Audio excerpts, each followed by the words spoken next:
Let's get started with the cardiovascular system. The cardiovascular system is made up of our heart, arteries, capillaries, and veins. Sometimes we call the cardiovascular system the circulatory system. So in this picture, you can see a diagram of the heart. Here are what arteries look like. These are usually the ones always depicted in pictures in red. They carry oxygen away from our heart, or oxygenated blood. Let me rephrase that. They carry oxygenated blood away from our heart.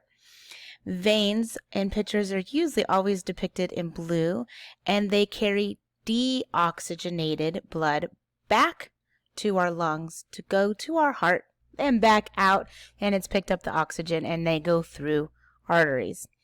Capillaries actually connect the arteries to the veins. So we have our heart. We have highly oxygenated blood, and they go away from our heart through our arteries to our body. And as those arteries get smaller and smaller and smaller, they then turn into capillaries. And capillaries are like the little tiny vessels in our extremities or even in our muscles.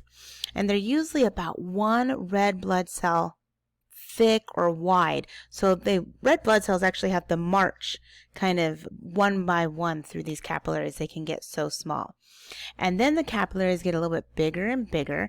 And now they turn into veins because they are carrying less and less oxygenated blood, and that blood then goes to our lungs, picks up oxygen, goes to our heart, and gets pumped back out again.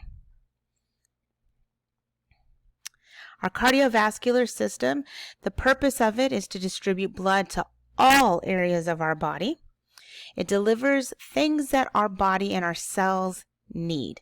It delivers oxygen and nutrients like glucose and amino acids. And we get glucose and those amino acids from our digestive system that has broken down our food. Our cardiovascular system not only brings things to our cells that they need, but it also helps get rid of the wastes or the byproducts from our cells.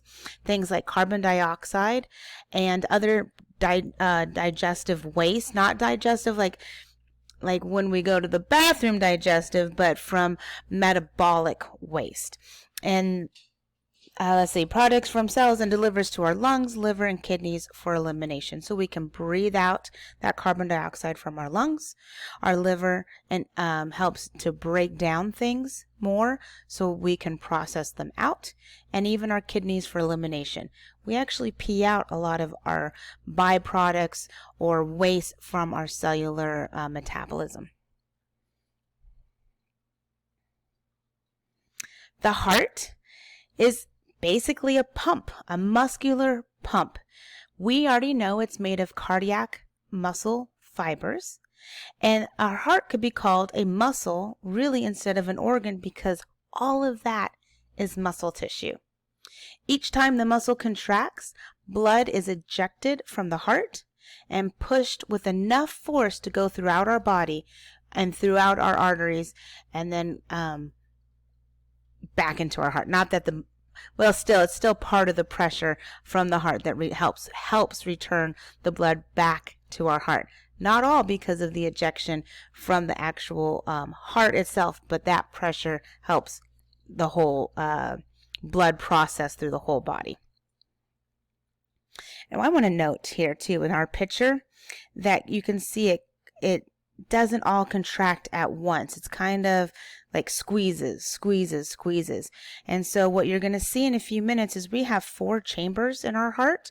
There's 2 up here, then that comes through down in here.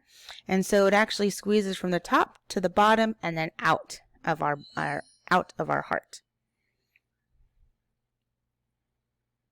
So our heart is located in our mediastinum. We learned about that in a few chapters ago, and it's basically in the middle of our chest. It actually lies more to the left side of our chest and directly behind our sternum. So our breastbone, or right there in the middle of your chest, that flat bone, that's what helps protect the heart. It's about the size of your fist, and it's shaped like an upside down pear. And the tip of the heart is actually at this lower edge. We kind of talked about this in chapter 1, maybe chapter 2. And it's actually a tip right here. And because it's the tip, that is called the apex.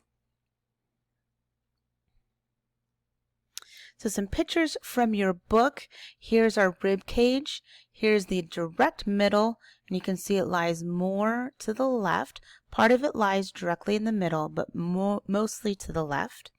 This is considered our mediastinum, and it's actually flanked, or on either side is each lung, so it's right in the middle. And one of our lungs has this notch to house the heart. So the heart beats an average of 60 to 100 beats per minute, or about 100,000 times a day. Like I said a few slides ago, our heart is divided into 4 chambers. There's 2 on the top and 2 on the bottom.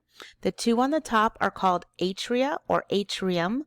So there's a right atrium and a left atrium. And the 2 on the bottom are called ventricles. There's a right ventricle and a left ventricle. The heart is divided into right and left sides by a wall called the septum, and it's right in here.